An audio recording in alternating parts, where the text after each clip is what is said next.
Today we're going to go ahead and look at and review the learning locks. They're really cool tools to help students learn their addition skills. So let's go ahead and check it out.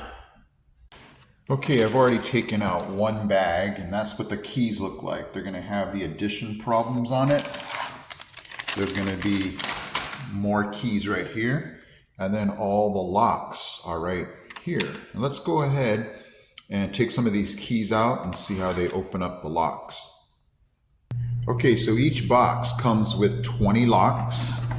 So there's 8 and 8, that's 16, plus 4 is 20. And then it says it comes with 39 keys. So there's the keys, and what's really cool about it is that it has one kind of addition problem on one side, so that's 17, and then another one on the other side.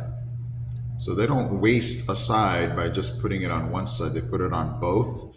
So it's just going to allow the students to see more addition problems. So let's go ahead and grab one of these keys and let's try to unlock the lock. Okay guys, so I'm just going to grab a key here, and I'm going to grab the 8 plus 5 key, so that's going to be 13. Hey, I got lucky and happened to grab that.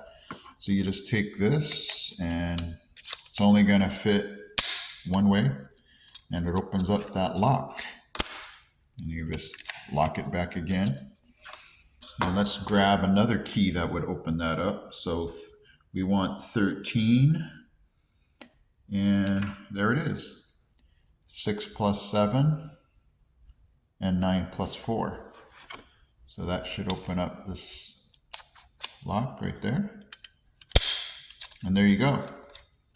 So really cool to be able to have students be able to match the problem here. And I'm sure it's very satisfying for them to open up this lock like that. So it just makes learning a lot more fun than just, kind of drill and kill. So you can add this to, practice and review and everything like that. But I really like these.